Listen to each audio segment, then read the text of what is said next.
Welcome to Tales from SYL Ranch Live, where everyone is entitled to my opinion, and I'm Bill Stone. And tonight on Tales from SYL Ranch, we will have live viewer call-ins via Skype anytime that you want. I will, of course, talk about the weekly current Lancaster County, Nebraska virus statistics for where I live. I will have an update on the Lincoln, Nebraska mask order. I will talk about why I'm moving my reviews to standalone videos. I will be talking about where to take Tales from SYL Ranch in the future and why, and basically anything else that you or I may want to talk about. I did a little bit of detective work for one of my reviews and discovered the actual physical, near pinpoint physical location of Smallville in the universe that is Lois and Superman and Lois. I'm kind of proud of myself. I've got pictures of that, so I may put that up if there's time. Now, this is a live stream, so even if I'm not able to get to you via Skype, you can always talk to me via chat. You can talk to me about anything that you want, whether it's political, social, the virus, whose name I can't mention without my channel and videos being banned or, ranked even lower than they already are, United States Civil War II, or things pertaining to science fiction, fantasy, horror, superheroes, and other related genres. I'm happy to answer each and every question in as much detail and as much, as length as I possibly can and as truthfully as I can. There are some personal things that I won't get into, but pretty much anything else is fair game. I'll get to as many viewers as I possibly can with the understanding that I don't want my stream to run much longer than 3 hours, although it hasn't come near that for the last couple of weeks. And because I'm pulling out my review, it may not come close to it this week. We'll see. But the reason it can't go much longer than 3 hours is because I'm an old man and I have lower back arthritis, and 3 hours in the chair kind of kills me. Now, if you'd like to call into the show, I'm doing it via Skype. And I don't really want to give out my Skype information in public, so instead I'm doing it this way. If you're interested in talking with me directly, send me an email to callin@sylranch.tv. Give me your Skype information. I'll Skype you right back. You can talk to me about anything. You can call me a hoopy fruit. You can call me a complete jerk. I don't care. Anything you want. So again, if you're interested in talking with me directly, send an email to callin@sylranch.tv. Give me your Skype information, and I will Skype you back. That email address again is callin@sylranch.tv. So, to pass the time here a little bit while people sort of trickle in, we will talk again, as usual. We will answer the question that nobody asked. What are the virus statistics this week in Lancaster County, Nebraska, where I live? As always, I source my data. I always source my data. You will never see anything that I have not sourced, and it is in a link below. It is to the City of Lincoln / Lancaster County Health Department, and it's a very good site. My only suggestion is that when you take a look at the stats, take a look at the totals. Don't take a look at the week-to-weeks. That just drives you nuts. The totals will tell you what the real situation looks like. As always, the Lancaster County population remains relatively constant at somewhere around 324,216 people. Now, I am no longer tracking the number of actual tests that are done. It was never a meaningful piece of information anyway, because if you had one test, they'd probably get a second just to make sure they didn't have a false positive, or maybe they'd get something that was inconclusive, they'd do another test, and these were all counted as individual tests. They weren't counting how many individuals were testing. They were talking about how many tests total. Well, this week, and I have no idea how this happened, but this week the number of tests basically doubled and went up so high that the number is 2/3 to 3/4 of the entire population of the county. I don't know how it jumped up that high. I have no idea where that sudden jump came for or how they would account for that. And that seems like a ridiculous number to me anyway. So I'm like, okay, screw it. I have no idea anymore where that freaking number's coming from. I am not going to bother following it. So I don't follow the totals anymore. But what I do follow is the total Lancaster County positive tests, which is up to 965, which is up 295 from last week. This continues a downward trend in our increases. Yes, there is an increase, but there was a point when it's increasing week by week quite a lot more, and it's slowing down now. It is, however, statistically the same minor increase as last week. Total number of vaccinations is at 122, sorry, it scrolled off on me, 122,855. However, of those, the first dose in the series, because it takes two, is 79,611, which is up 10,397 from last week. The second dose in the series, the one that actually is supposed to have you fully vaccinated, is at 43,244, which is up 5,291 from last week.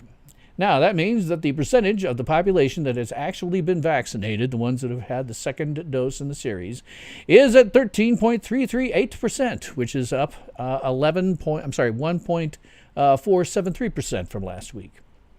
Given our other stats and everything that I've been tracking for weeks and weeks and weeks now, I think we can continue to say that given all of that, what we're seeing in the vaccine isn't having the slightest impact whatsoever. The total number of Lancaster County deaths is now up to 224, which is up 2 from last week. This is a statistically insignificant increase. Never want to downplay the fact that they're talking about deaths there, because obviously if it's somebody close to you or you, it's not insignificant. What I'm saying is statistically, 2 additional deaths is not statistically significant. It doesn't mean that we have a giant problem. Deaths as a percentage of positive cases is at 0.773%, which is up 0.022% from last week. This has been statistically identical for weeks, months now, I think. Deaths as a percentage of total population is at 0.6909%. That is the number of people who have died in our total population.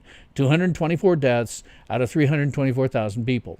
0.06909%, which is up 0.073% from last week. It is statistically identical, has been since the pandemic started, and there has been no significant change. It is still less than 1%. It is not even quite, it's just barely over 0.75%. I'm sorry, it's not 1%, it's 0.06. I think I may have gotten that wrong on my thing. It should be 0.06909 as opposed to 0.0682. Apparently, I missed getting that on there correctly. Anyway, it's statistically insignificant. Again, not to play down people who died. Obviously, if it's you or somebody you know, then it's not insignificant.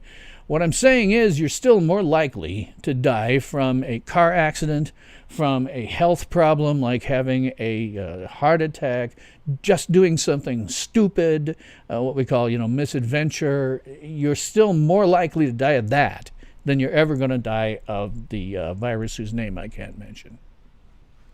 I would like to mention our mask order. The mask order was supposed to be rescinded on March 12th. And guess what? On March 12th, they said, oh, no, let's do it for another month. So we're now out to April 12th. I don't know if anybody remembers, but the reason we're supposed to wear these masks for a couple of weeks was to flatten the curve. And here we are in Lincoln, Nebraska, where we have completely and utterly destroyed our local economy and completely and utterly, made this mask into something where we have Karens running around who are freaked out. I mentioned a couple of weeks ago my own personal a story of an account with a gaggle of Karens at a fast food place. And we're, teaching our children that wearing these masks is a good thing, even though it doesn't do a damn thing for you here in this county.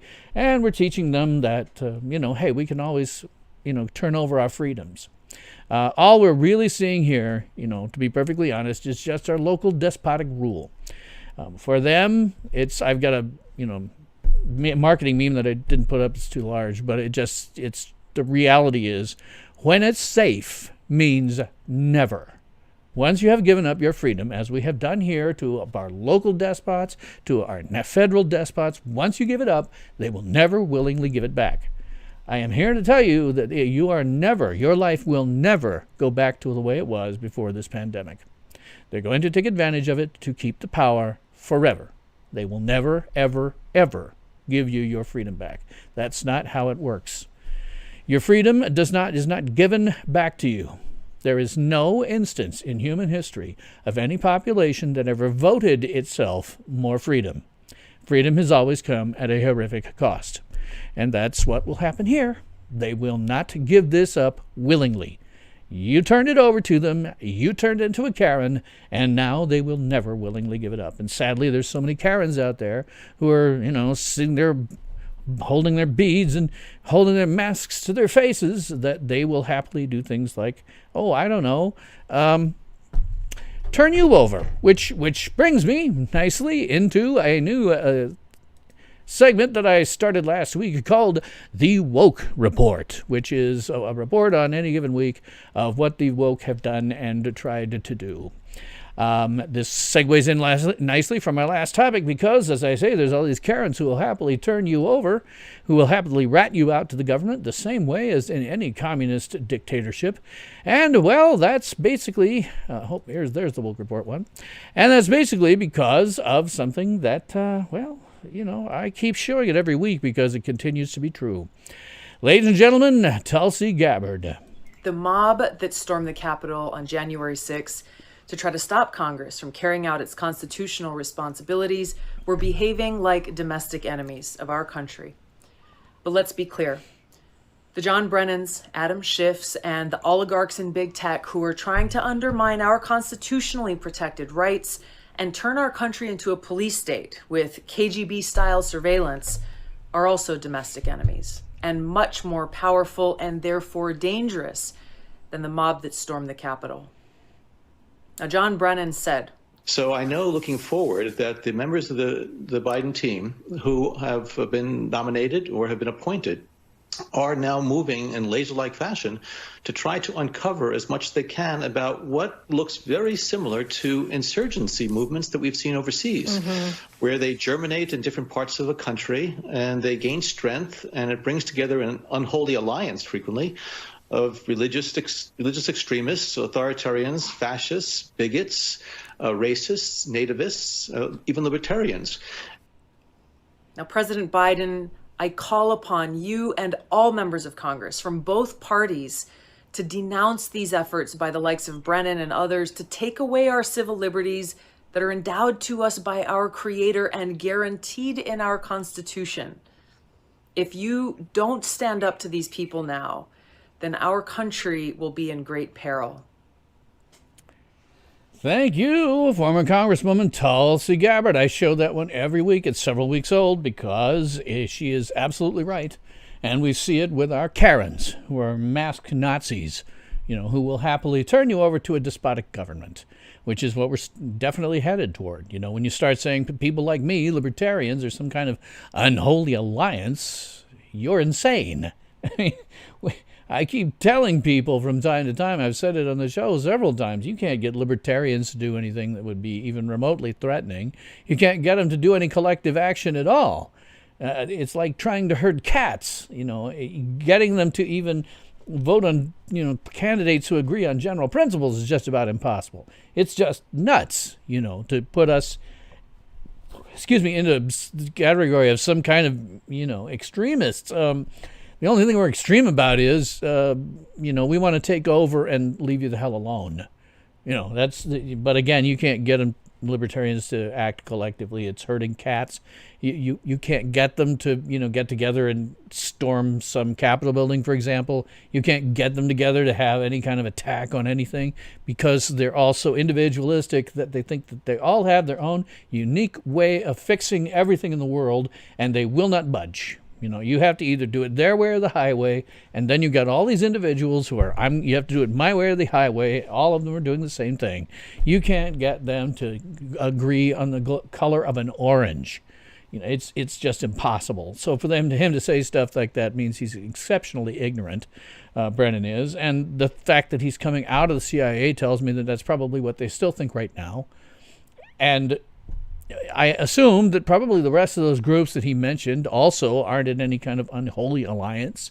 There probably aren't any real extremists to speak of because that's just something that the press has made up over the last 4 years. Because anybody who believes anything right of Che Guevara must be an extremist.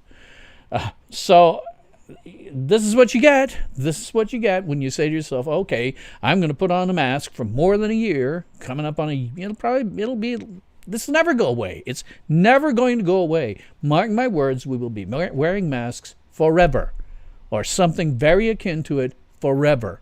This is never going to go away. What it has, however, done is created a population of lunatic Karens who are happy to turn you over to some government agency for not wearing your freaking mask. And if they'll turn you over for that, there's no limit in terms of what they'll turn you over for.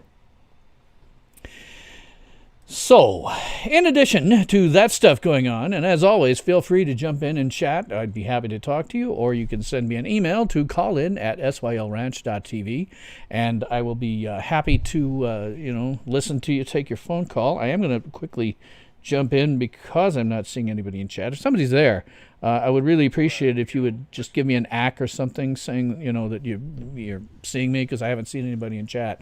And that's a little unusual this late in the show. So if you're just there, say ack, just so I know you're there. Anyhow, there's some specific stuff this week that the woke has done that we can say is, as usual, horrible. They have now started targeting our various, channels that have to do with things like, science fiction, superheroes, fantasy, and other related genres. They've started doing this because as I've said a million times, I would really like for this channel to be nothing but like science fiction, fantasy, superhero reviews, but I can't because the freaking woke won't allow it. They will not let me just do that stuff, because if I have the wrong opinion, they come down on you hard. I had somebody go into a crazy Twitter rant, 7, 8, 9, 10 tweets long about how I was a fascist because I liked Star Trek, the original series. They just won't let you alone. Well, this week, they decided that they weren't going to let alone several channels that are very, very popular here on YouTube, which are Geeks and Gamers, with Jeremy, the guy at the top, the Quartering, Jeremy, another Jeremy here, and the Nerdrotic, whose name I don't actually know. They decided that they were going to target these guys for violence and deplatforming and other canceling measures, which they really haven't been that successful at, fortunately. These guys have kind of called out for help because they'll get on and they'll start reporting videos over bogus reasons. And the problem is, if you report a video to YouTube, it's really hard to get somebody to actually pay attention to you when you say, no, this is wrong. Would you look at it manually? It's really hard. It's probably easier for these guys. They have actual people who watch them. But it's really hard to get anybody to actually pay attention to you. And even if you do, the problem with YouTube, and I'm going to talk about that later, is that it is a fascist platform. They will find something wrong with what you're saying unless you're a fascist too.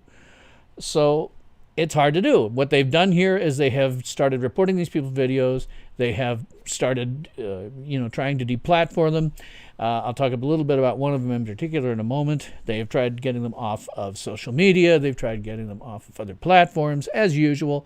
The usual stuff where they are just simply doing all kinds of cancel culture crap because they can't deal with the fact that you might have an opinion that varies even remotely from theirs. It's really horrifying. So listen, as I said, I'd appreciate it if somebody would just do an acknowledgement in chat here. And if you can't get anything done in chat, if you're typing something and it's not coming through, send me an email to callin@sylranch.tv if you would, just because if chat's not working, I need to see if I can fix it. But that's what they're doing. They have targeted these three guys. No doubt they'll target others. The only reason I'm fairly certain that I'm not targeted is because I have such a tiny voice. I only have, let me see, it was 300 some subs. It's probably listing here on my channel. Yeah, 361 subscribers is what I have. I have a tiny voice. I have a tiny reach. If I had a reach that was very large, I'm sure I'd have some of these woke schmucks going around and reporting my videos and saying nasty things about me and all kinds of stuff. Hey, Dalton Brazier, good to see you. Thank you. Finally, somebody did an act in there. I hadn't had anybody talking, so yay. So, yeah, it's real crazy, and I'm not surprised in the slightest about what they're doing. It's just normal, standard operating procedure. I have one of my videos where I did a parody of the woke using the You're a Mean One, Mr. Grinch. I am this close this close to trying to do one on Agatha All Along, that theme song that was in that Disney property that I don't usually like to talk about because Disney has absolutely no ethics or morals. But it's a very catchy tune, and it would go along well. The chorus would go along well with "It's the Hateful Woke All Along," with very minor changes in the lyrics. This close. I'm this close to doing it.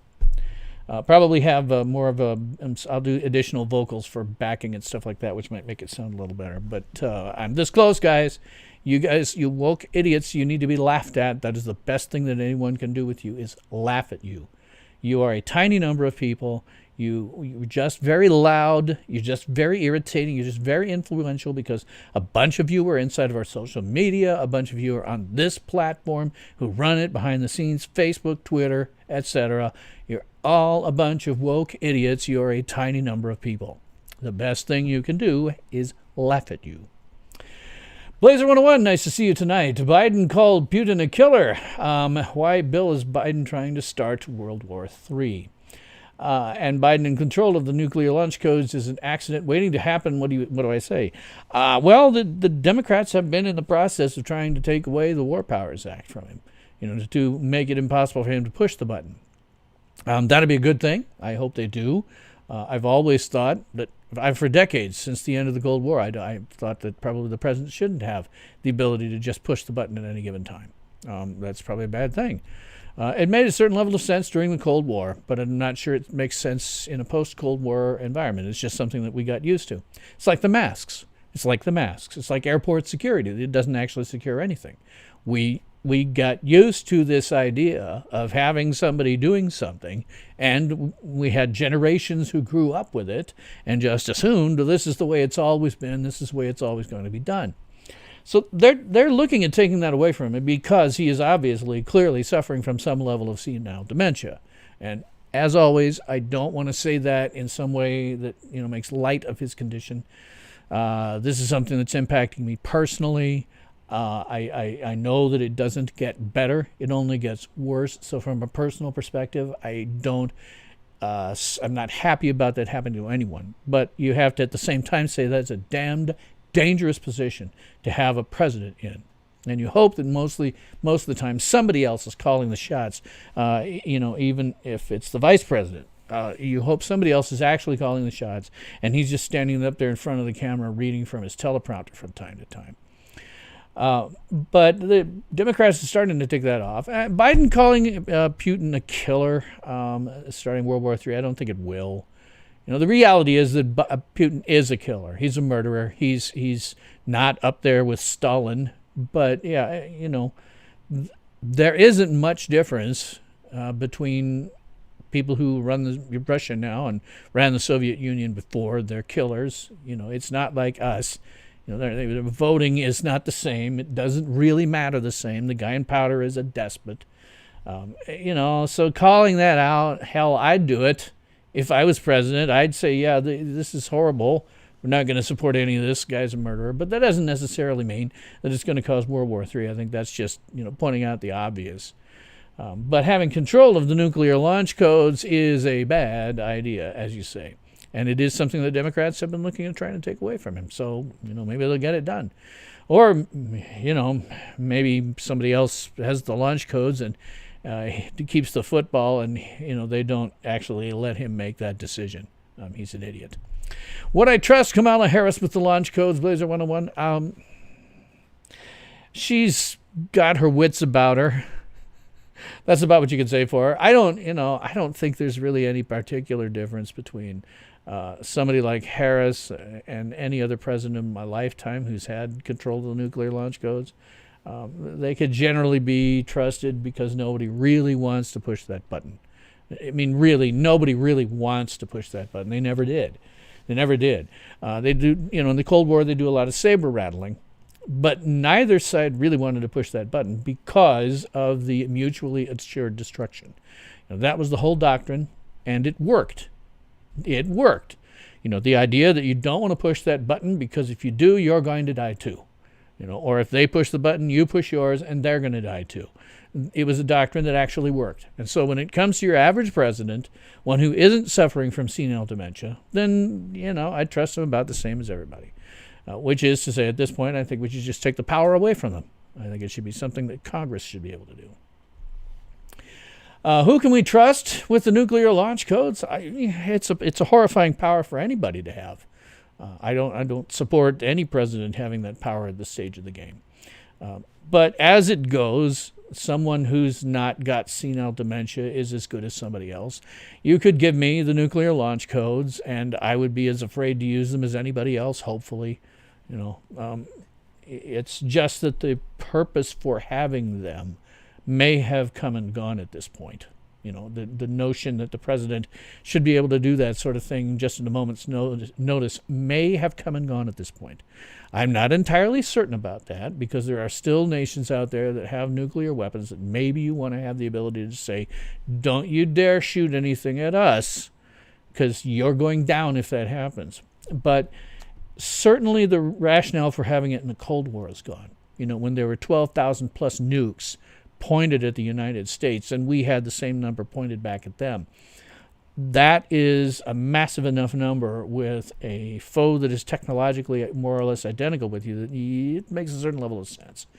But who can we trust? I don't know. Democrats and Republicans throughout my lifetime have been about the same. I'd trust them about the same, which is to say you hope that they're too afraid to push the button. But with these guys here, they've started trying to get rid of them. And in particular, Jeremy from Geeks and Gamers has been kicked off of Twitter. He's been put into Twitter jail. And they've sort of come after him. And there's a very complex situation going on where Zack Snyder, who made one of the most boring 4-hour movies in existence — you can see my review of it if you like to — He has a pet project that he has that I'm not sure what is. I haven't paid that much attention. Geeks and Gamers tried to get on his side with it, and he kind of came out against them. Why? Because Geeks and Gamers isn't woke. And then, as I say, they've kicked him into a Twitter jail for 7 days for I don't know good reason, just for having an opinion that's not fascist. That's why they've thrown him in jail. To be honest, I'm amazed that I personally haven't been thrown in jail. I guess it's because my reach is so tiny. I don't remember how many Twitter followers I have right now. Let me see. But I mean, I've had one viewer, Drop of Truth, go into Twitter jail because he used the word retard in what he thought was more a clinical fashion. I think it was probably insulting as well. But, so what? So what? I don't care if someone uses that word. I really don't care. Words are just words. You can always choose to not watch them. Sticks and stones may break my bones, but words will never hurt me. That is an adage that the woke have never fracking heard. They can't deal with words. They equate words with violence, and so it must be stopped by any means possible, including violence. I would be shocked if Jeremy wasn't getting death threats right now. But I mean, my own thing here, I have 346 followers on Twitter. So my reach is very, very small. I assume that's the reason that I haven't been thrown in Twitter jail for saying something that was right of Che Guevara, which I always do. So Geeks and Gamers got taken off. Mecha-Random42, one of my more favorite YouTubers, mostly does things with respect to genre stuff, science fiction, fantasy, superheroes, etc. Someone with whom I have chatted offline, and I won't get into what that was about, but I know for a fact that she hates politics. She really hates it. But what she hates more is what the woke are doing. Now, she, like me, is Gen X. I am very early Gen X. If you look up the definition, Gen X starts in 1965. Well, that would be me. She's 40-something, and so she's a little later Gen X. But we're both Gen X. I always get a kick out of it when people start calling me a boomer, when they say, okay, boomer. And I'm always like, yeah, actually, I'm Gen X, but I understand we all look the same to you. But she's been put into Twitter jail for 7 days. I don't actually know why. I didn't look that hard. But I know what she posts, and it couldn't possibly have been anything that matters. Twitter, Facebook, YouTube, etc. are all fascist. Just plain fascist at this point. And again, in her case, they'd have to dox her to find her. I at one point asked offline if she was comfortable giving me her name. She wasn't, and I'm cool with that. I'm totally cool with that. She didn't know me very well from Adam. I wouldn't have given out with somebody with her presence, I wouldn't have given out my name either. But if she was able to be doxxed, I'm sure they would. These guys, the woke, are dangerous. They are dangerous. We're in our near 300th plus day now of somewhere in the United States. I say it over and over. Somewhere in the United States, if you listen to first responder frequencies, you will hear it. Somewhere in the United States, there has been rioting, looting, arson, robbery, armed robbery, assault with a deadly weapon, and the murder of innocents somewhere. If I wind up doing that parody of Agatha All Along that I mentioned, the end of that, because at the end of that little ditty, she says, and I killed Sparky too. I'm going to say I killed, and I wish I could remember the name of her, but there was a girl who was murdered in Davenport, Iowa by BLM. They were shooting up the place during one of their peaceful protests. They were shooting up the place and killed her. You never hear about that girl, that poor girl. Her last name is Kelly. Dang it, I'm not remembering. Let me see. Actually, I have it written down somewhere. Somehow. Dang it, I've forgotten her name. Her last name is Kelly. Forgive me for not remembering your name. Davenport, Iowa is close enough to me to matter. I used to live in Des Moines, which is, Iowa's kind of a rectangular state, close to a square. Des Moines is dead center, and Davenport is off on the eastern side, right along the Mississippi River. I used to work there a couple of times. Not Davenport, but very close to that when I was an actor. And so that hits too close to home for me. And I'm sure there's other people who've been murdered. Fortunately, nobody was murdered during the peaceful protests here in Lincoln, Nebraska. But the time that I covered it was enough, because it was clearly trending toward violence. And I did not want to get myself killed. Won't be covering any of those until such time as I have a drone. But if I do that Agatha All Along parody, hers is going to be the name that I call out. And I killed such and such. Kelly, too. So, woke, I'm this close. I really am this close. I'm no singer. You can tell from the other one I did. But I'm still this close from doing a parody of you. And it'll actually be better because it's only, 55 seconds long. So, I guess that's most of the woke report, although it bleeds into everything else that I talk about tonight. So, I have decided, as a result of something that happened when I did a standalone video, I'm going to take the reviews that I have typically put into this live stream in order to break things up, and I'm going to make those into standalone videos. And there's actually a pretty sane reason why I'm going to do that. It's because the first time I took one out as a clip and put it out there, this is what happened. BitChute, I know when I do standalone videos, BitChute always has more views by at least 4 times more. At least 4 times more. Every single video I have out there, no matter what I have on YouTube, which rarely breaks double digits, I have at least 4 times that amount on a BitChute video. Well, I did this one. I took out, let me put this behind my, I got this in the wrong place, sorry. BitChute stuff needs to go behind the camera, thank you. So I put this video out as a clip. It was a clip from one of my live streams for a review of Superman and Lois, Season 1, Episode 3. Put it both on YouTube and on BitChute, also on Minds and on Facebook. Facebook actually is a good place for me to put those because they autoplay for most people. So what will usually happen if you just put a link to something, people will look at the thumbnail and the video title, and they will judge the video based on that without actually watching the video. It happens to everybody constantly. They almost never watch the videos. They just look at the headline, and they assume that that's what it's about.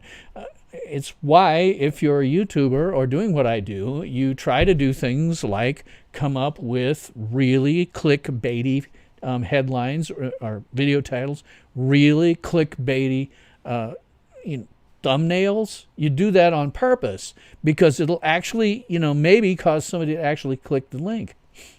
But anyway, when I did it with this review for Season 1, Episode 3 of Superman and Lois, I now have something in excess of 3,919 views.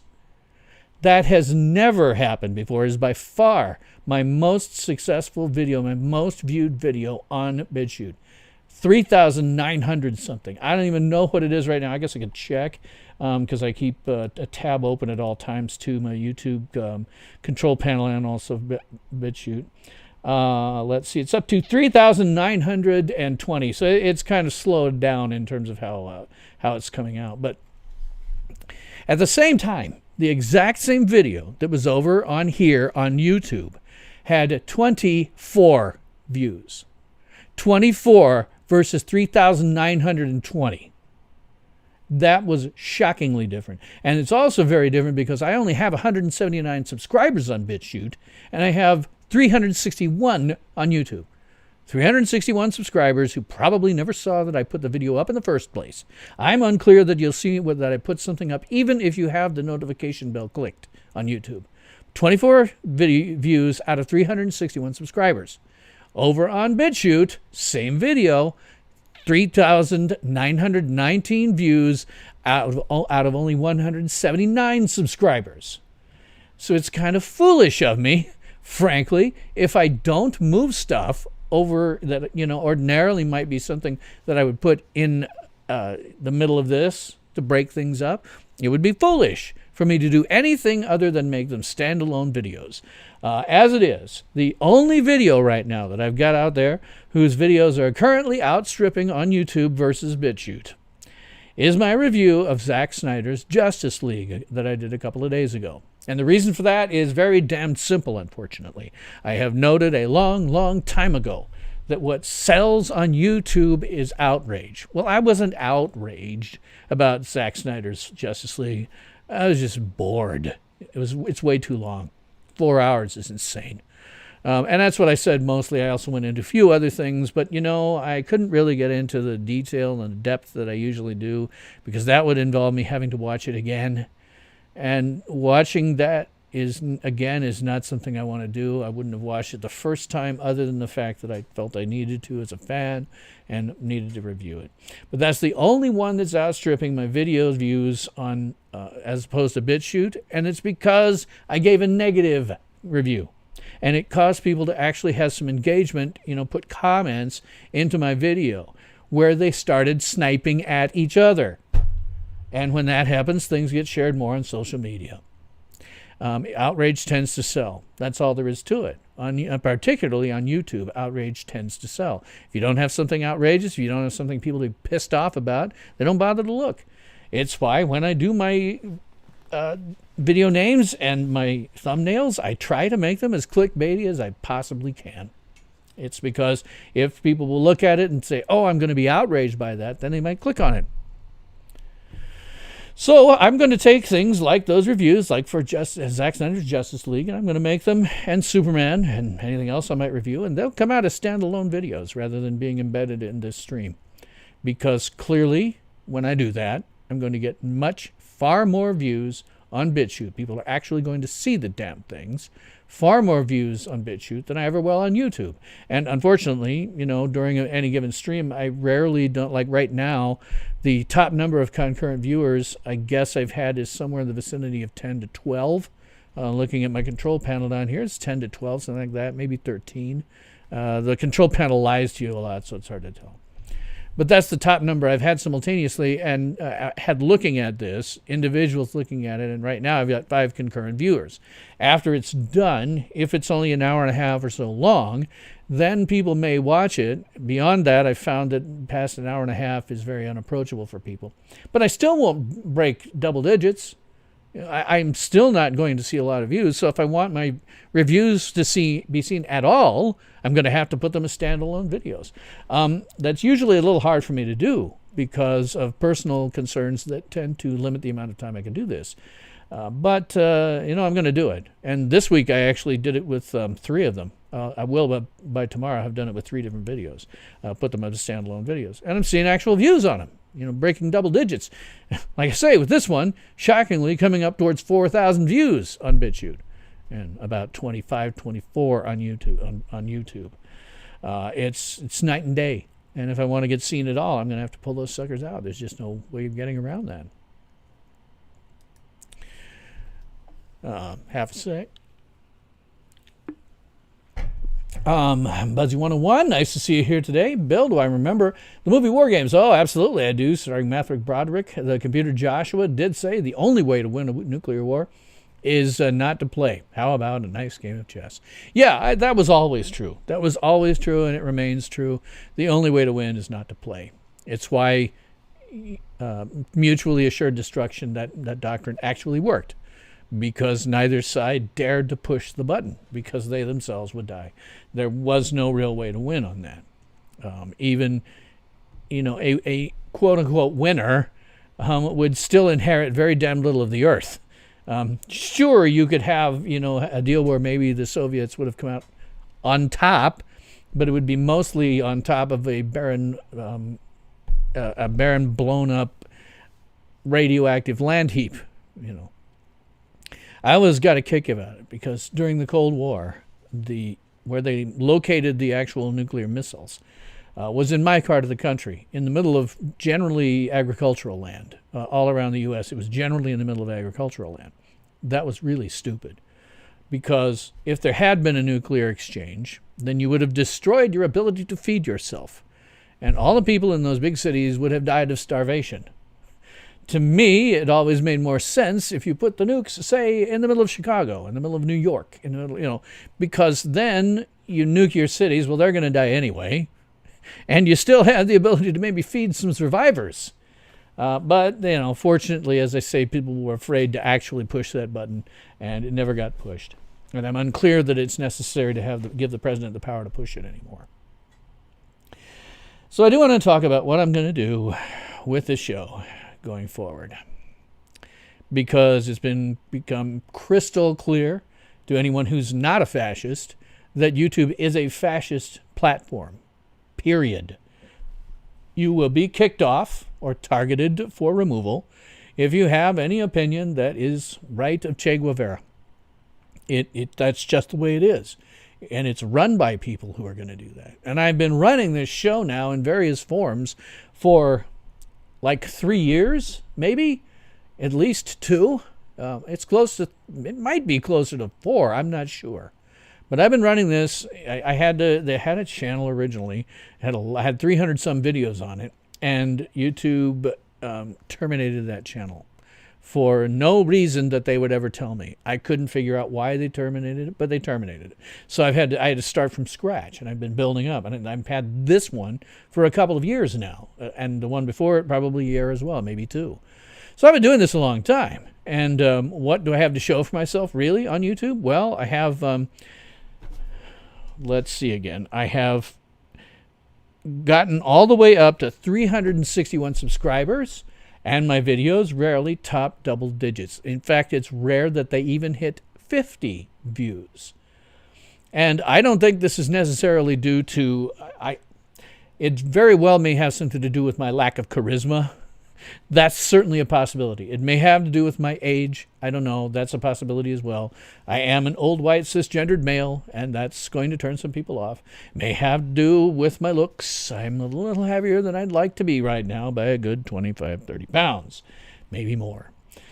So that may have something to do with it. But it doesn't have anything to do anymore with my production values. You're looking at production values here that frankly are better than almost everybody else on YouTube. I noticed that Mecha Random 42, in fact, had kind of stolen some of what I'm doing. Whether she stole it from me or not, I don't know, but I've been doing this for a long time. Lower third, saying what my topic is, scrolling lower third with something that I think is important on it. All the green screen so that I've got something behind me that maybe, fits my, my topic. But I've been doing this for a long time. It's not due to my production values, I'm certain of that. So what does it due to? Well, it's due to YouTube being utterly and completely fascist is what it has to do with. I as I say, I'm unclear that my subscribers even see my videos or notice that anything that I'm doing when I'm going live, even if you have this, subscribe, the bell clicked. I'm unclear that they're all seeing it. I'm really sure that they're not seeing that when I've posted a video or if I've gone live by virtue of being notified within YouTube. I know that I'm not showing up on anybody's sidebars or suggested videos. I know that's not happening. And I can only assume that what's happening really is that I'm being, pushed down more or less on purpose by the algorithm. Why? Because I'm a libertarian, because I'm right of Che Guevara, and because I'm frankly ripe for being canceled. So I have to say to myself after this long a period of time, what the hell am I going to do? If I want to be seen, if I want to have an audience, and don't get me wrong, guys, I love you. I what audience I have. I always like to quote Harlan Ellison.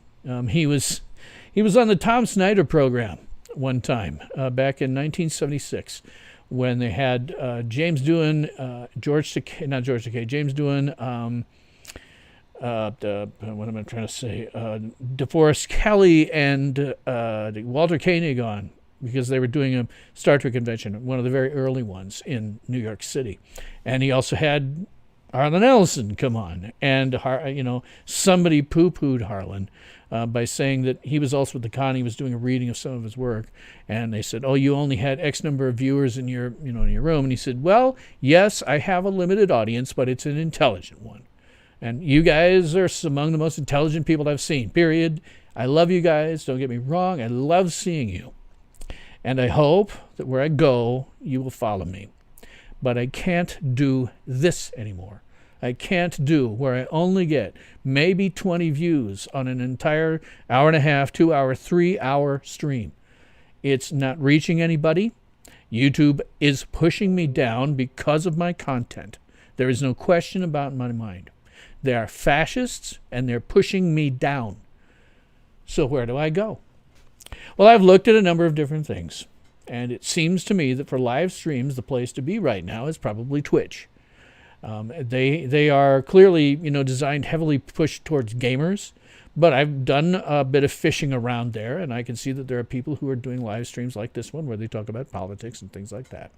There are people who are taking calls over there, and probably in different ways than I am. Well, thank you very much, Dalton, for saying you'd follow me. I would hope everybody else would. I would certainly, when I pull the trigger, and I will. I just have to now. I have to. I've been doing this too long to absolutely no effect. I'm not reaching anybody. And I think what I have to say should be reached. So YouTube, I'm sorry. Well, sorry to my audience. I'm not sorry to YouTube. YouTube is a fascist platform that only fascists will be able to prosper on. And that's utterly clear from the fact of what they're doing to some of those big YouTubers who are in the genre space. They're, trying to kill them. And I'm sorry, I can't deal with this anymore. It's pointless. It's pointless to sit here in this chair week after week and put videos up, reviews up, and have basically nobody look at them. After 3-4 years of this, I've just noticed that it's now impossible. It's not going to work. I have to stop. So I'm going to move to Twitch. That is really the big place right now. Clearly, it is designed for live streamers. It's big. There's all kinds of cool stuff on it. My live streams will go over there. Whether it'll happen next week, it very well could be next week. If you do, let me look at the thing here. I'll post it as a link in my description box, what my channel is over there. I believe, it's twitch.tv/SYL Ranch. If you want to go over there and subscribe, again, I'll put it as a link in my description box. I'd forgotten. I could well be there as soon as next week. I will certainly post about it on social media and make a big notation about it on my website, sylranch.tv. But staying here is a pointless exercise in futility. Clearly, I'm not going to go anywhere. And I don't know what it's necessarily due to. Maybe it's just my face. but I can't see growing here. I haven't in years. It is a waste of time to even try. And I'm sure that at least at some level that's due to the fact that Twitter is pushing down content like mine, that is right of Che Guevara, that is not fascist, outright fascist, trying to kill and destroy anyone who doesn't have a fascist perspective. I'm certain that YouTube is doing that. Can I multi-stream? You were able to when you do Twitch. There are ways for me to be able to multi-stream, and I might do that. I mean, I think going to Twitch is just a requirement at this point. I might do some multi-streaming. It gets a little more difficult. I have software set up in Amazon Web Services that would allow me to do it. The difficulty comes when you're setting up I don't know. Twitch, it might be better now because Twitch I looked at, and they have a way to schedule your videos and stuff like that. What I have problems with when I do multi-streaming is the stream itself, the way that things are set up, tends to want to go out there and try to do some naming of streams that are very, very generic. But if I've got them pre-scheduled on YouTube, pre-scheduled on Twitch, then I can, go out and it'll use the correct names. It'll use the right thumbnails because, as I say, one of the big deals is you have to have a clickbaity video title and clickbaity thumbnail. You just have to. It's just part of the marketing. You have to make it something that looks like people are going to get pissed off about because outrage sells. It is the biggest thing in the space that I operate in the science fiction world and in the politics world, where I have each one foot sitting in each. What really sells is outrage. People love to be outraged. I don't know why, but they do. That's what really sells. So I have to be careful when I'm doing these multi-streams to be able to make sure that what's coming up on both of them is going to be clickbaity. It looks like it's changed on Twitch since the last time I tried it, but it looks like probably I'll be able to do that with their new scheduling. So maybe next week I'll do that. The software that I use here at home for doing my actual streaming, which is OBS, Open Broadcast software, it does not allow native multi-streaming. But being a geek who was in IT for 40 years, I know how to set up what's called an Nginx server. And that's basically a web server with some additional stuff added onto it out in Amazon Web Services. I stream to it, and it streams out to wherever I want it to stream to, which in this case would probably be both Twitch and YouTube. If I do that, what I'll probably do is over here, I will put up 2 different, chat streams so that I can watch and respond to them. But staying here on YouTube is a pointless waste of my time. I am not being seen by enough people. Again, you guys are wonderful. I love you. If I do move over, hope you will follow me. But I can't do where I'm not getting anyone to watch me. It's just not there. And it never has been. And I don't think it's ever going to be there. So I will do what you say now that I'm thinking about it, Dalton. I'll do what you say and try to multi-stream. I'll probably do some testing of that this week. Hopefully some people will be notified. I have certainly I'll be trying to work probably if he's got time with my sort of pseudo producer, Marshall Presnell. But it's time to leave this fascist platform in the dust. That's just all there is to it. Going forward, my main platform will for standalone videos is going to be BitChute.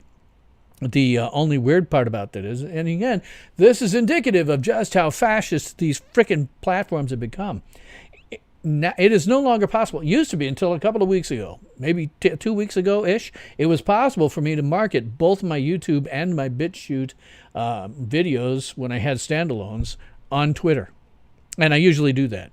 For the Facebook and Facebook, I upload the videos straight to them, don't market the YouTube or BitChute side. But Twitter, I used to be able to do both. Now, Twitter says that BitChute is a harmful website and will not allow you to post links to it. That's how fascist they are, because there's nothing wrong with BitChute. The only difference between BitChute and YouTube is apparently their freaking algorithm that gets me, almost 3,000 views, where I only get 20-something over on YouTube. Clearly what's happening there is algorithm related. More people on that site were seeing the fact that I had put that review up than were on YouTube. That's the only damn thing that's dangerous about it, is that you might actually get seen. So BitChute is going to be my primary platform for standalone videos. I'll certainly do them here on YouTube. I do them a lot of different places. I put up my videos to, let me get my list out.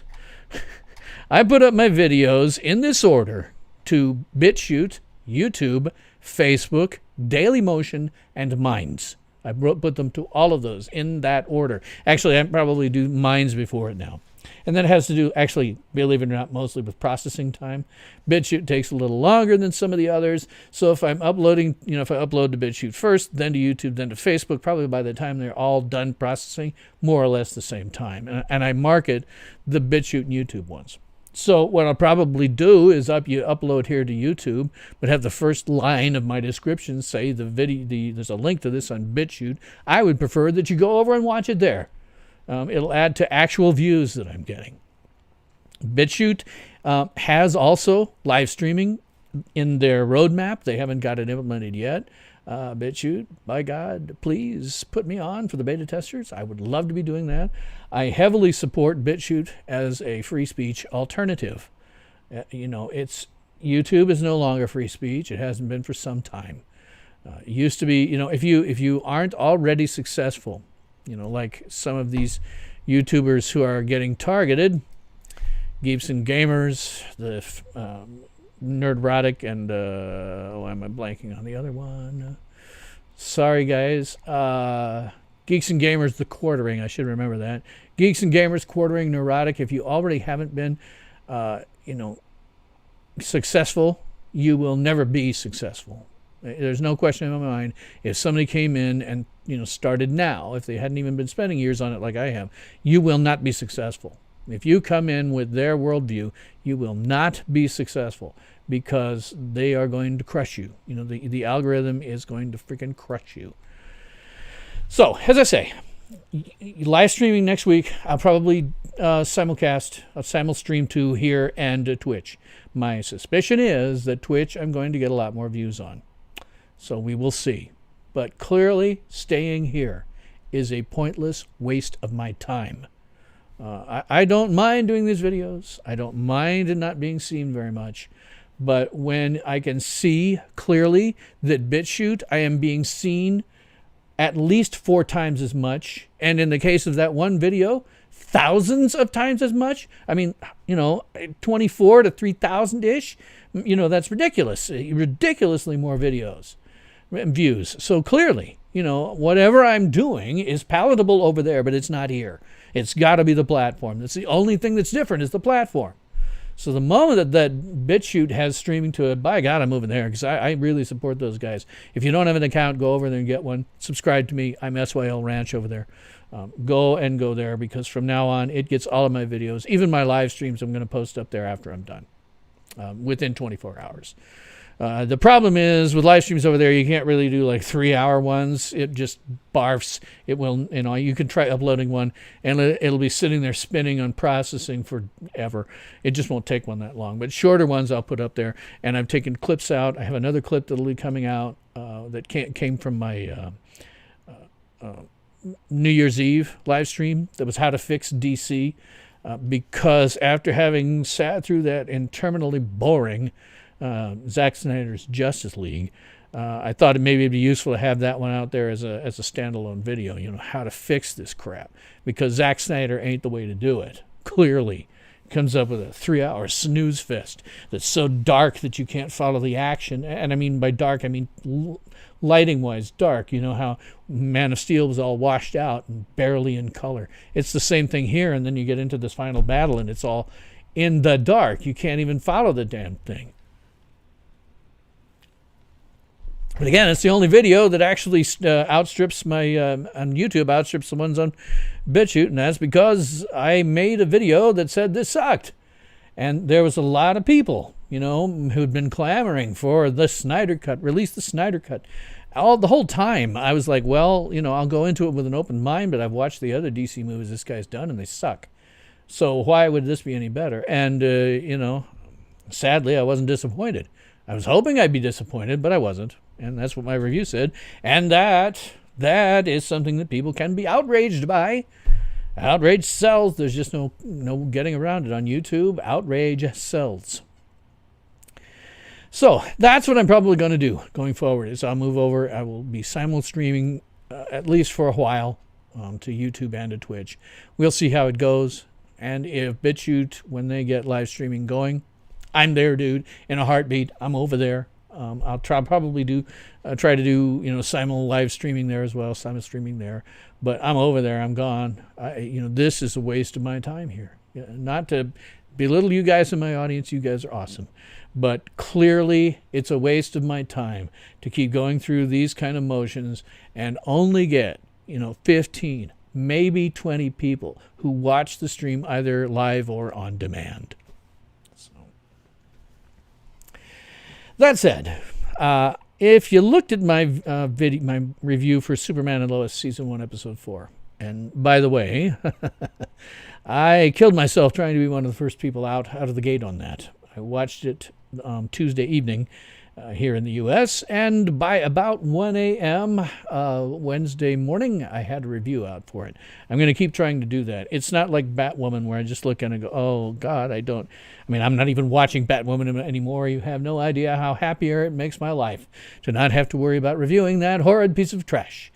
But I'm trying to get those videos. I'll be trying to get those out because doing them late at night actually kind of works better for things that have been going on personally. So I'll probably be doing some of that. You probably won't get too many more actual standalone reviews out of me. This time around we got Justice League because it was Zack Snyder's Justice League, and I felt I had to watch it and give an opinion. And when you're going to do a review like that of something that's been so heavily waited for by fans, you better get the review out as soon as possible. Fortunately, it was relatively easy for me to do that, but I didn't do the kind of in-depth review that, if you've been around me long, is actually probably too much, and I'll scale back. But I didn't do that level of review. It was much more a surface review because, by God, there was no way that I'm ever going to watch that movie a second time and try to sit and analyze what I'm seeing. It is too long and it's too boring, and it's not worth spending 3 hours on. So you probably won't get that many videos out of me, but you will get the standalones. But I was doing the one for Lois, Superman and Lois, Season 1, Episode 4. Hey, Marshall, how's it going? Horrid piece of trash. Should have been in the code review just completed. Now, that was a horrid piece of trash. Okay. Code review, for those of you who don't know, is something that software engineers, programmers like Marshall do. You sit down with other programmers and you walk through code and you see whether or not it's going to make sense, if it's well written, if it's going to make any massive changes or impact to software currently running that maybe you don't want it to have. And he's saying the code review was trash.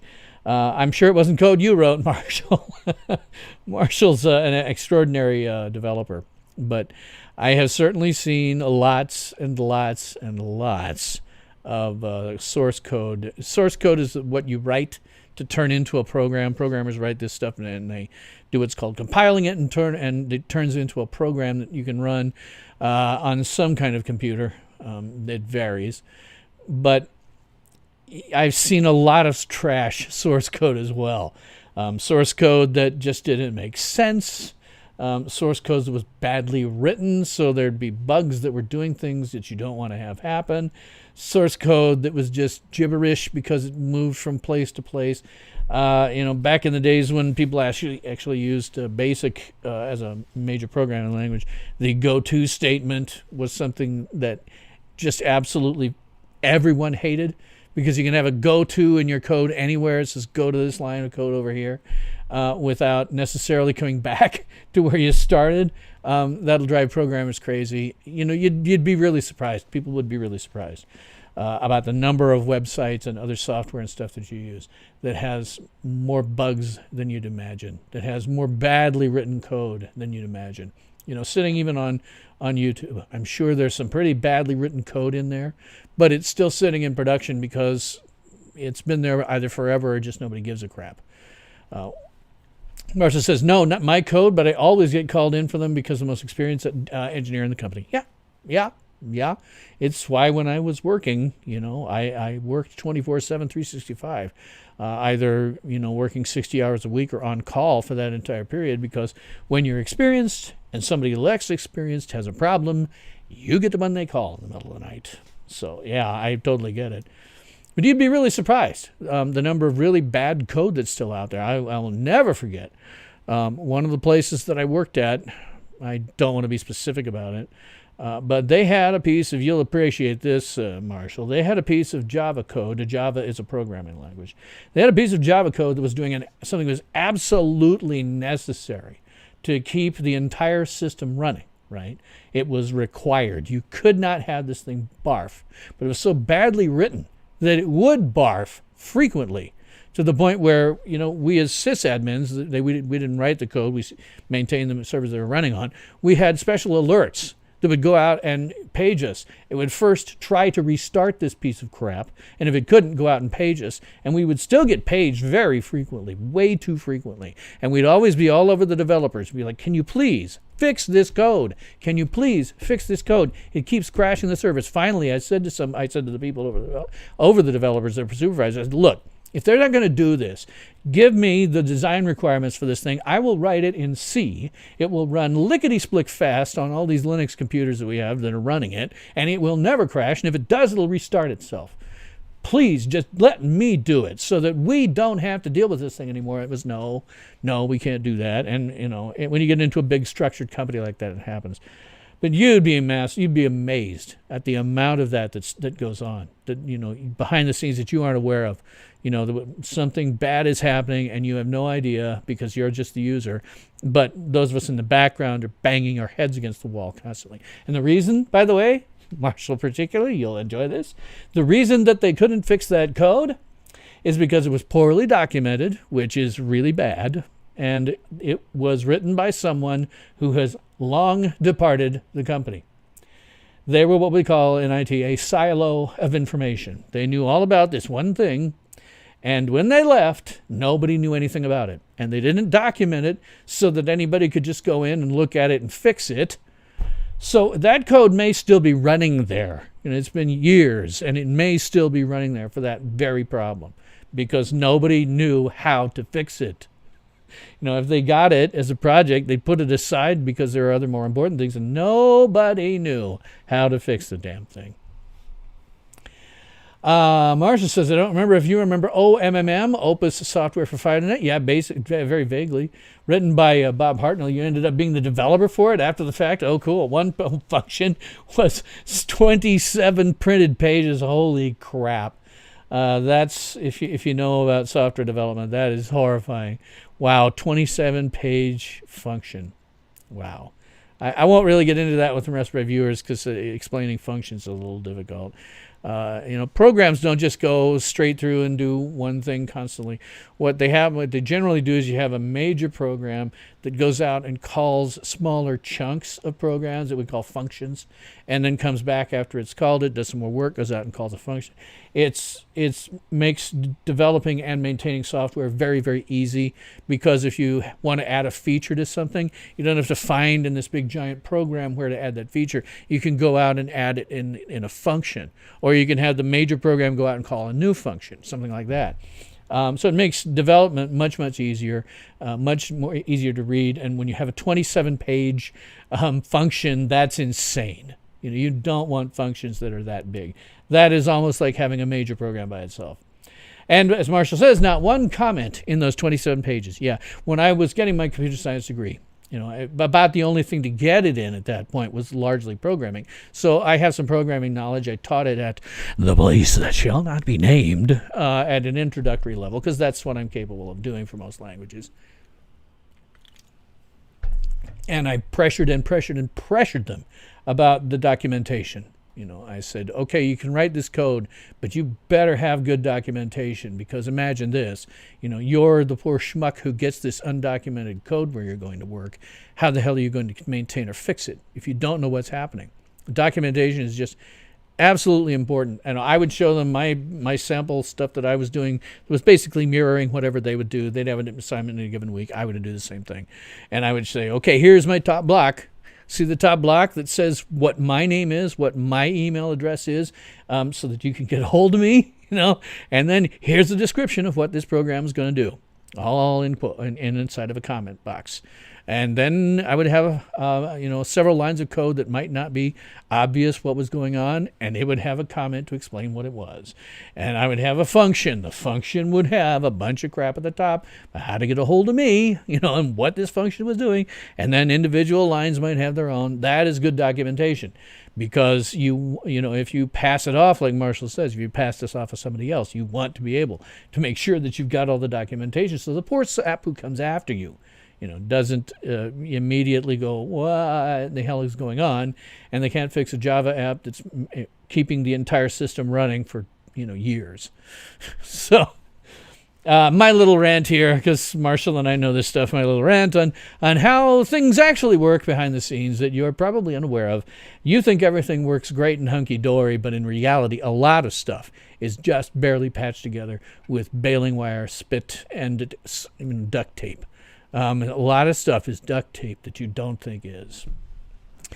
So anyhow, before we get off on that sidetrack, I did, when I was doing my review, which I strongly suggest, I think I put it as a description box. I don't remember. Let me see if I can see it. I didn't put it in my description box. When I'm done, I will. But I did a review for Superman and Lois season 1 episode 4. And Marshall's saying, when I've trained those dweebs, the first code I want to see is a file with only comments explaining what the plan is and the functions should do. They hate you, but the code is better. Yeah, it's like anything else. IT is like anything else. Measure twice, cut once. In IT, if you're doing your job right, you design more than you actually write code. And in point of fact, in the developer world, there is kind of a career advancement. You start out writing the code. Then you go to designing how the code is going to work, and you kind of work your way up from there. And if you have any talent for it, which most people in IT don't, we tend to be loners and stuff. But if you got any talent for it, you can make it into management that way. But there is a career advancement that way. So yeah, design is more important than the actual code. In most instances, you want to make sure that your design works on paper and then go out and write the code. So yeah, as I say, I pushed it in a huge way. I kept telling people, what if you were all killed? You're writing this code, or somebody who's writing this code is all killed because the Des Moines River suddenly floods and destroys all of Des Moines, which would never happen. The Des Moines River occasionally flooded, but it wouldn't do that. What if it flooded out and everybody died and they had to hire you off the street? Would you be able to deal with this code? And if the answer is no, then you're writing it wrong. You want it to have, measure twice, cut once. That's the basic deal. Measure twice, cut once. It works for almost anything. Anyhow, so I'm doing this review, and it's less, if you watch it, and please do, it's less a review of the episode in toto, as I sometimes do, and more a bit of surprise, because they managed to surprise a secret master of fandom. Because I kind of pride myself on being, because I'm from Nebraska, and Kansas borders us on the south, and South Dakota borders us on the north, Wyoming and Colorado on the west, and Iowa on the east. And I kind of pride myself, because I've lived in a lot of those places, with knowing a fair amount about those places. It's my thing. If you watch me for very long, it's my thing. I know about these places, and I like to see when Hollywood is doing it right, or I critique when they're doing it wrong. Well, they've been talking about this coal mining stuff in Kansas, and I kept saying to myself, oh man, I'm going to have to bring that up at some point, because I don't think they've ever done coal mining in Kansas. I think they've just jumped off the deep end. Kansas is mostly agricultural. Well, looked it up. Guess what? There has been coal mining in Kansas. In the very south eastern corner of Kansas, there has in fact been coal mining, to my shock. In fact, there was coal mining there until 1997. Apparently, these guys actually did some homework. And not only that, they keep referencing the show. They keep referencing New Carthage, which is actually a reference to something in DC Comics. But there is, in fact, a Carthage, Missouri, that is just barely across the border from where they did this freaking coal mining. I was stunned. They knew something that I hadn't. They'd done actual research. And they said, okay, we need to have this plot device of a coal mine. Has that ever happened? And mind blown, you know. Well, after looking at it, I think that I have just pinpointed with near total accuracy the location of Smallville, Kansas in this universe. Smallville, Kansas is located where that little marker is. This is mostly Kansas. It's hard to see the borders, but it's basically the borders of Kansas. You can see Kansas City to the north of that, almost directly north of it.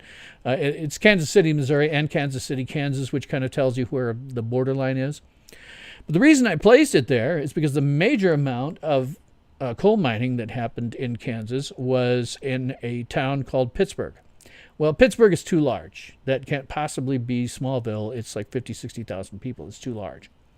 But there's a spot just a bit south of Pittsburgh that's at the intersection of a U.S. highway and a Kansas highway that could easily be a Smallville. You know, if you just say, okay, well, it couldn't be Pittsburgh, but this is where you could put a town in an alternate universe.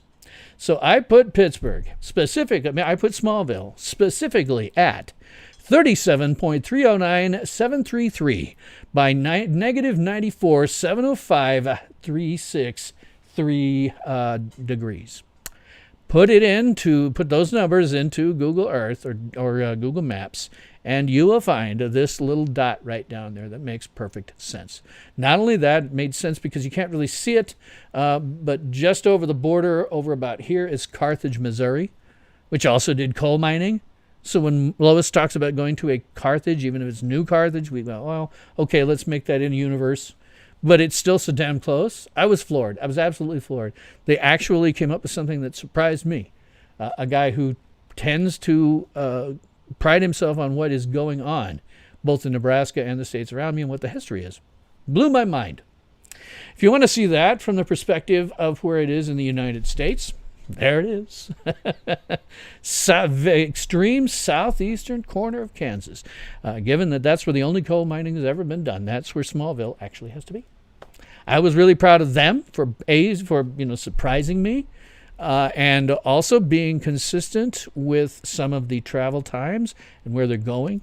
I still think they're a little bit inconsistent with this, the amount of travel that they seem to do back and forth to Metropolis, because as of 2018, Metropolis is specifically designated 2525 Broadway, Metropolis, New York, with a New York City zip code. I talk about that too in that video. Go watch the video if you want to see the gory details of why I put Smallville where I did, and why it makes a fair amount of sense what they're talking about when they do traveling. You have to give the times that Lois has gone to Metropolis a bit of a pass, because the travel time at best would be 4 hours from where Smallville is. But with General Lane, you can just say, well, the guy's got a private jet that's maintained by the Army, which makes a certain level of sense. I think the guy's a 4-star general, so that makes a certain level of sense. He wants to go somewhere, he gets in his jet that's assigned to him. And for him, it'd only be a couple of hours, as the crow flies from there to Metropolis. But I don't see Lois going to Metropolis very often, so makes a certain level of sense. Anyway, go watch that video. I was floored. They surprised me, and at the same time, I was able to calculate a few things out. I calculated, okay, is it reasonable to think that Sam Lane is going back and forth to Metropolis? Is it reasonable to think that Superman is flying back and forth? And in his case, it certainly is, although we discover via calculation that he probably is doing it at about 4.26 times the speed of light. But you can do that, explain that away, and I do in my videos. So if you're interested in that sort of thing, if you want to see some of the science, this time I got scientific. I got very into the numbers. If you want to see some of the science behind this, go take a look at that video. Superman and Lois season 1 episode 4 review. It's one of the few times you're going to see somebody sit down and say, okay, does this make sense? Where is this located? What are the math? Because I did the math. It's not complicated, really. I just did the math. I had to look a few things up distance-wise on Google Maps, but I did the math, and it makes a certain level of sense. So, well, I don't see a hell of a lot showing up in my chat, so I think I'm probably going to let it go. Again, keep in mind, next week I am going to start simulcasting to both YouTube and to Twitch, and I will probably be paying more attention to Twitch because YouTube has become a fascist platform and is not going to promote me in any way. So I want my viewers, certainly follow me on over to Twitch. For the time being, I'll probably do simulcasting to both. I may try to work in simulcasting to Facebook, but not because I think Facebook is a good platform. They're fascist as well. They kick people off, all the time. They kicked off Kevin Sorbo. There's no reason that they should kick off Kevin Sorbo. He played, if you don't know, he played Hercules in the 1990s in a TV series, and he played Dylan Hunt in Gene Roddenberry's Andromeda. He's a Christian, which is why he's largely been blacklisted in Hollywood. But there was no reason to kick him, absolutely no reason to kick him off of Facebook, but they did. They do that sort of thing all the time to anybody who's got anything with a view left of Che Guevara. But I'll probably try doing it over there as well, but at least to YouTube and to Twitch. My Twitch account, Dalton, is SYL Ranch. Twitch.tv/SYL Ranch. You're going to see a whole lot of nothing there right now. I've got it up in front of me. There's a whole lot of nothing up there. But you will, about the same time that I schedule my stream for here, you'll see a schedule for the same thing showing up at Twitch rather. And it'll be the same time. 10 p.m. Eastern, 9 p.m. Central, 8 p.m. Mountain, and 7 p.m. Pacific. And for those of you working off of UTC, that is 2 a.m. the following day. I have that so memorized. So, do catch me over there if you can. I will still, when I simulcast, what I'll probably do is stick on either side of me, YouTube and then Twitch over here, so that we can see both of them. But given the amount of traffic in general that I'm seeing over at Twitch, I think that I'm going to do better with my streams out there. Hey, Drop of Truth, nice to see you here. Nothing wrong with you Christians and a whole lot of right.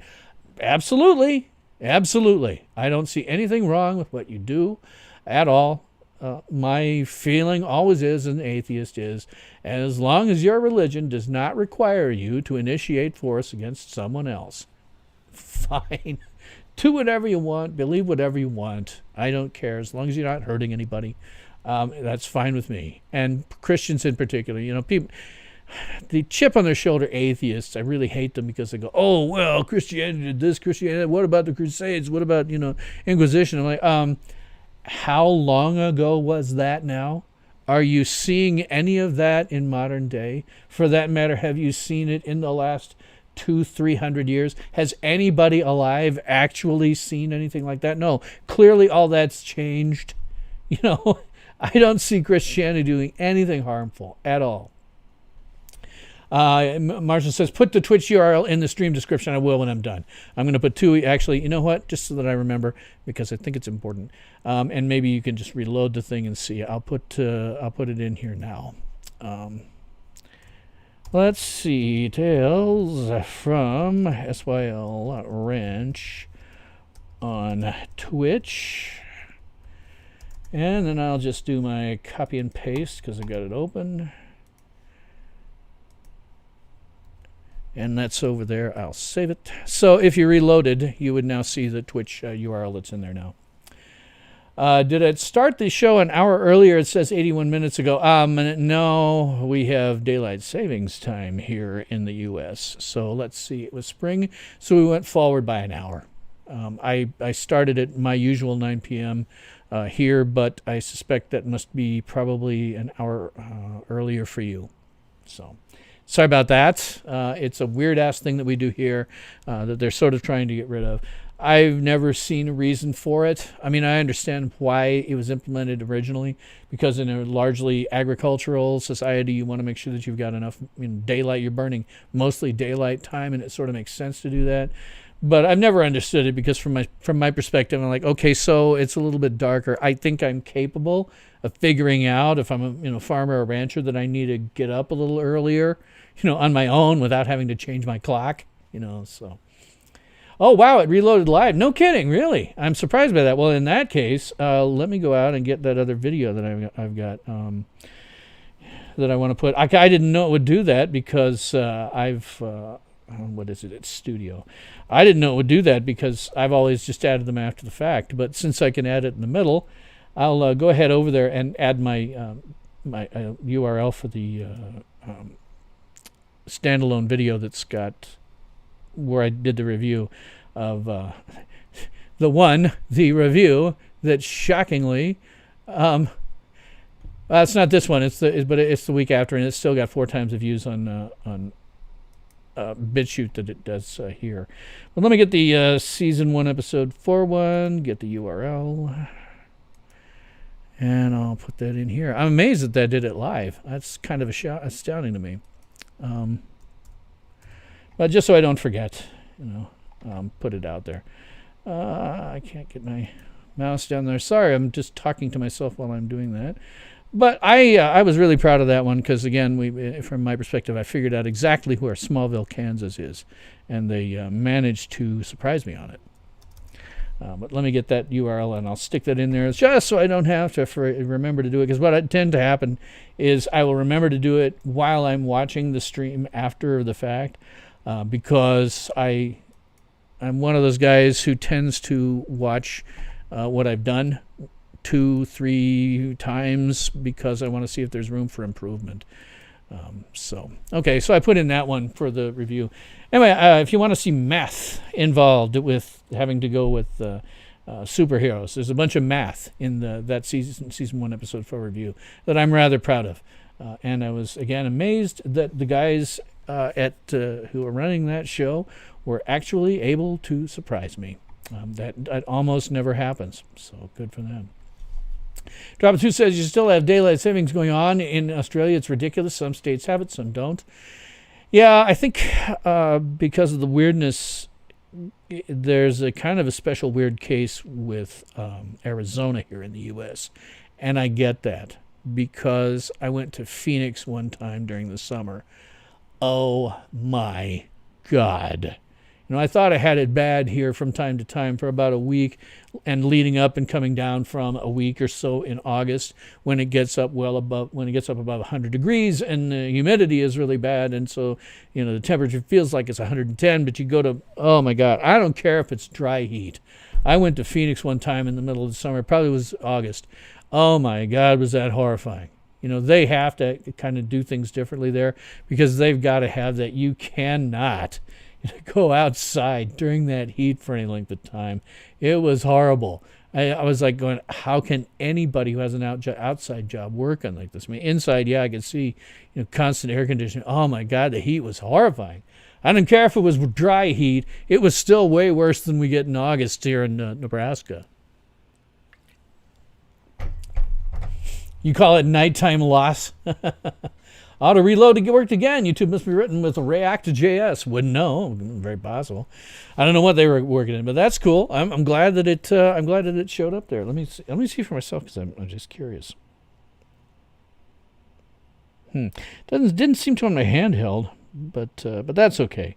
It'll be there for anybody else who wants to take a look at it. So, but yeah, it's not complicated. I was lucky enough when I got onto Twitch. It's just twitch.tv/SYL Ranch. And I'm going to be paying a lot more attention to that going forward. My standalone videos, I'll be taking, as I said, reviews out because of what happened with that one where I got almost 4,000. I'm sure it'll top 4,000 before long views on that one review. That's it. I'm taking those out. I'm going to make standalone videos of them if it kills me. And because those are some serious views. And I'll be pushing BitChute more than the YouTube side. And when BitChute finally does get streaming, that's going to be my home. Those guys clearly are working for me, where YouTube is clearly working against me. And so I've got to move. There's just no question about it. Anyway, I certainly suggest Drop Truth because of the screw-up. You watch me later on demand. But I think I'm going to probably cut it off here. An hour and a half is about what I've found that people can deal with on demand and not look at it and just be, oh, my God, 3 hours, I can't cope with that. So having it a bit shorter is probably a good thing. It's certainly better on my back. So I would have to say that's about all that I have to say about that. I would, of course, love to keep the conversation going, so please leave your comments, questions, and nasty remarks. I'll do my best to respond to you. And, of course, like, sub, hit the notification bell if the platform that you're on has one, and share me on social media because that's how I grow. So thanks for watching this episode of Tales from SYL Ranch, where everyone is entitled to my opinion. And I'm Bill Stone.